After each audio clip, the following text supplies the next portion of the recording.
quiero mirar ya el conflicto en Ucrania. Quiero preguntarte por una información que aparecía en las últimas horas, grupos de Telegram, también un medio ruso, en concreto el diario Pravda, habla de que Rusia ha derribado un dron estadounidense, un dron de vigilancia, habla de un Global Hawk sobre el Mar Negro. Sería la primera respuesta. Después, ya no solo los atentados en Dagestán, también de los ataques en Crimea con misiles ATAMS, estos bárbaros ataques, ¿no? en la playa. Seguro que muchos de ustedes han visto estas imágenes. Quiero preguntarte por esto, Enrique, ¿qué información tienes tú y si sería el inicio de la respuesta de Rusia a Estados Unidos, que está cruzando más líneas rojas? Bueno, en primer lugar no sería el primer dron, por lo menos no en toda marzo de 2023, si mal no recuerdo, fue cuando hicieron el derribo de otro dron, y además ahí la parte rusa sí que publicó un vídeo donde uno de sus cazas pasó cerca de ese dron y además abrió el depósito de combustible y le echó combustible encima, y por unas cosas y otras lo acabó derribando. Más allá de eso, claro, lo que desde el lado ruso, desde el público ruso, desde la parte rusa en definitiva, lo que muestran es, vamos a ver, ¿qué pasa con esos drones estadounidenses que se dedican a aparecer, a rondar por todo el Mar Negro? No entran en espacio aéreo ruso, pero sí que se dedican a observar y a corregir el tiro justo cuando se realizan ataques ucranianos contra la costa rusa, tanto en Crimea como en la parte continental de la región de Krasnodar.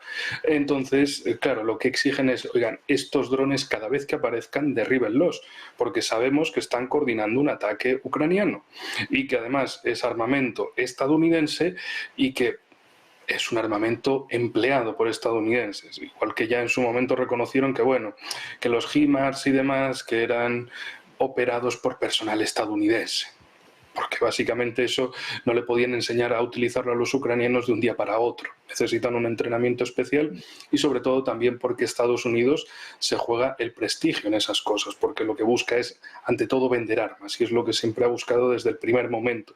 Es su guerra, por un lado, para destruir Rusia, en caso que no sea así, por lo menos que vayan saqueando los recursos que hay en Ucrania, y por otro lado vendiéndole armas a Europa. Mientras Europa le dona a Ucrania, pues Estados Unidos le vende a Europa. Y en este sentido tienen que mostrar que sus armas son efectivas, que cumplen con objetivos, aunque no sean de una importancia militar decisiva, por lo menos que sí que sirvan para una campaña de relaciones públicas para mostrar de, miren, hemos entregado este armamento estadounidense, qué bien sirve, qué buenos somos, qué buena tecnología tenemos y demás. Y en definitiva, de momento yo esperaría un poco más a que salgan más informaciones y a ser posible que salga alguna clase de confirmación visual como en otros casos anteriores.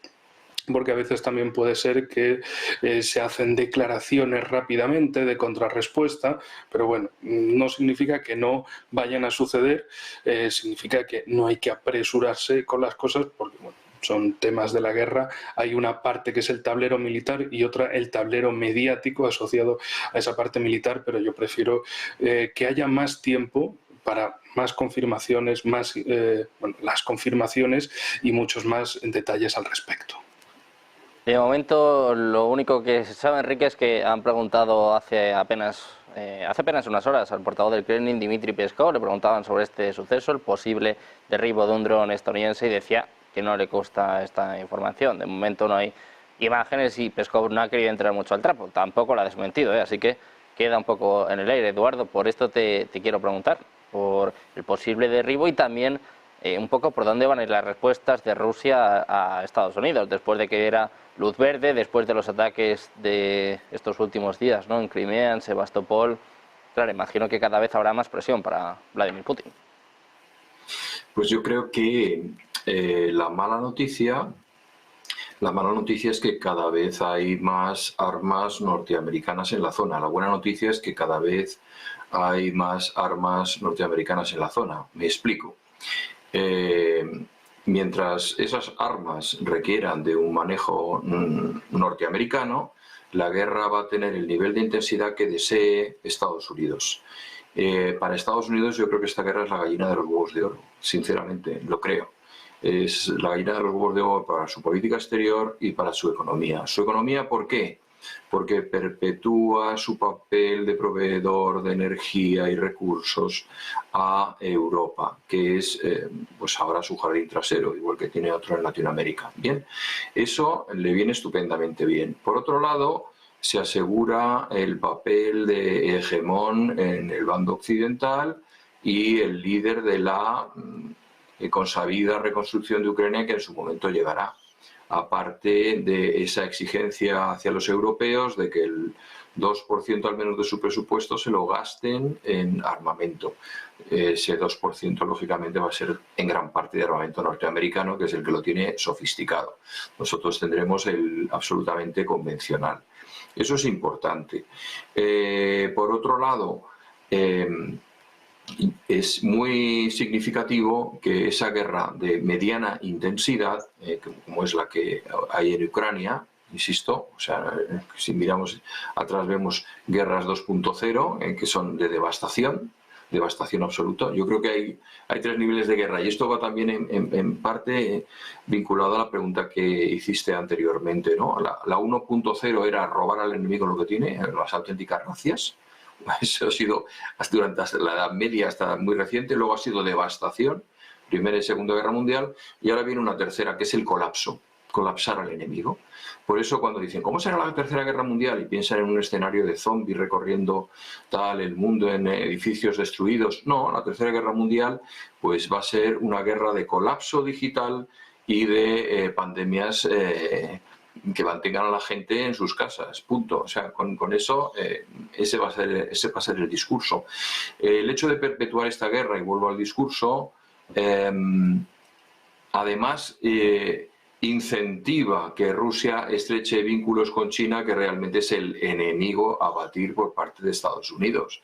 A medida que van pasando el tiempo, pues lógicamente se tiene que reconocer que están saliendo juntos, ¿no? Tarde o temprano. Esto nos pasa a todos, ¿no? Y eso también juega a favor de Estados Unidos, Respecto a lo de la próxima guerra mundial, pues yo quisiera lanzar un mensaje de tranquilidad. Y a lo mejor resulta un poco chistoso, pero es así.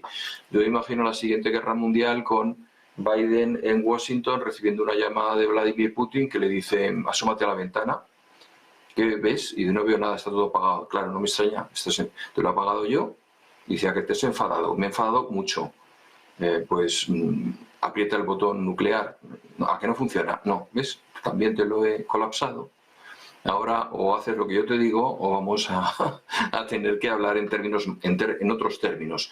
Yo creo que romper cosas hoy es ya una guerra de pobres, es una guerra de los viejos tiempos. Y el futuro pasa por ese colapso digital. Vemos esas caídas de la bolsa de Nueva York y de repente, se ha caído la bolsa de Nueva York. Pero ¿cómo? Esto no es un operador telefónico del tercer mundo, o sea, es un aviso de en cualquier momento puedo dejarte a la gente sin un duro, colapsándote las transacciones bancarias o derivando fondos a sitios que no existen, ¿no? Es decir, yo creo que va mucho más por ahí. En ese sentido, pues bueno, es una parte hasta cierto punto tranquilizadora porque no supone ver nuestras ciudades absolutamente demolidas por bombardeos atómicos. Yo creo que no hace falta llegar a eso. Y eso no se ha visto en la guerra de Ucrania, desde luego.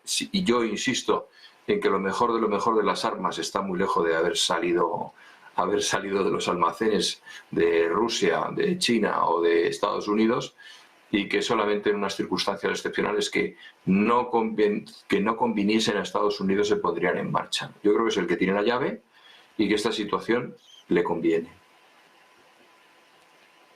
Vamos a ver, ya que le conviene tanto a Estados Unidos, vamos a ver hasta cuándo se alarga este conflicto. Abud, por esto te quiero preguntar, por estas informaciones en torno a un posible derribo de un dron estadounidense y también, ya que sacábamos antes el tema, quiero preguntarte por estos atentados en Dagestán, los ataques que han tenido lugar en Crimea. Claro, al final, poco a poco, pues se va molestando al oso, ¿no? Como se suele decir, y no sé pues hasta dónde va a llegar la paciencia de Putin. Pues yo creo que Putin está controlando bien la situación, entre paréntesis. Es decir, más que de lo que imaginamos cuando empezó este conflicto, pensamos que muchos decían, no, pues es que o sea, es Rusia, es el ejército ruso y va a invadir España, va a invadir Ucrania en tema de días, ¿no? Y el resultado no fue así. Yo me acuerdo desde el principio cuando empezó el conflicto, salían en las noticias que las tropas rusas están ya en la frontera, que no sé, 100,000, 200,000 soldados. Y de repente sentí que estamos regresando al siglo antepasado, ¿no? Dije, ¿quién ahorita hace una guerra juntando las tropas en la frontera? ¿Por qué lo está haciendo? ¿No? Si tiene todo el control de misiles nucleares o no nucleares, ¿quién todavía pensaría en una guerra donde yo junto los soldados en la frontera?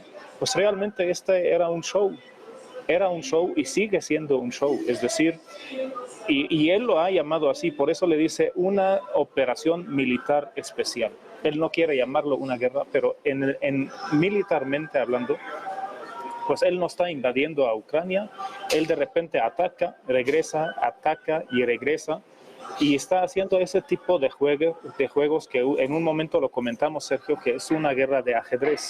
Es decir, en una jugada de ajedrez tú a veces avanzas, regresas, incluso a veces sacrificas una de las piezas tuyas, ¿no? ¿Por qué?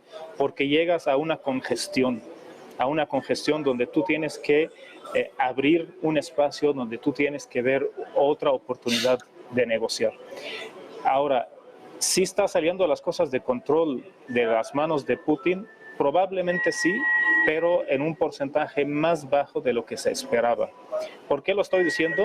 Porque si vemos el otro contexto, el del otro lado, de Occidente o de Estados Unidos o la Unión Europea, pues vemos que les está afectando más la guerra Rusia-Ucrania. Yo insisto en que esa guerra es una guerra entre Rusia y Estados Unidos en territorio ucraniano. Sí. Los números lo dicen. La cantidad de dinero que ha gastado Estados Unidos en esta guerra superan por mucho, casi llegan al doble de lo que gastó Estados Unidos en Afganistán durante 10 años, siendo Afganistán una guerra claramente de Estados Unidos. Entonces, esto no es un conflicto entre Rusia y Ucrania. Lamentablemente necesitaban un actor, y ese actor es Zelensky, sí, que simplemente es un comediante y pensó que es un chiste y le salió ese chiste muy caro. Yo espero que, un punto también que quisiera comentar, lo que está detrás de todo eso es la energía que no estamos viendo. Es decir, hay que entender que lo que prometen, sea la Agenda 2030 o sea algunos partidos izquierda, porque también es raro ver que todo el mundo se dividió. Es decir, si eres ultraderecha estás en contra de 2030 y todo el tema de la energía renovable, y si eres izquierda estás a favor de eso. Pero en la realidad es que la energía solar o la energía eólica, que es noble, muy buena, sin embargo decir que es la energía del futuro es una mentira. Es una mentira porque no va a ser suficiente de ninguna manera para satisfacer la necesidad del mundo de la energía. Si habrá una nueva guerra, una guerra mundial, yo creo que va a ser por energía, y es lo que estamos viendo a pesar de que no se menciona el tema de la energía. La energía del futuro definitivamente es la energía nuclear. Es la energía que realmente nos va a dar la satisfacción necesaria para tener la electricidad o la energía necesaria para vivir día a día. La energía solar o eólica es una mentira comercial, que no digo que está mala, es muy buena, hay que seguir utilizándola, pero no va a reemplazar el petróleo de ninguna forma. Y las potencias que tienen el control de petróleo saben hasta dónde va a llegar su petróleo. Y hoy en día, ¿quién tiene el control de la energía nuclear? Pocos países. Y esos pocos países, pues no les gusta que Rusia tiene tanto poder nuclear, no les gusta qué están haciendo ahí o qué está haciendo Irán en su programa nuclear. Ojo, el programa nuclear de Irán empezó por regalo de Estados Unidos. En los años 60, el primer reactor nuclear que se instaló en Irán, antes de la Revolución Islámica, fue regalo de Estados Unidos. Pero simplemente ahorita le salió las cosas de control, entonces hay que atacar el programa nuclear iraní. Insisto, si hay una tercera guerra mundial, sí, pero va a ser por la energía, va a ser por el control de la energía y específicamente la energía nuclear.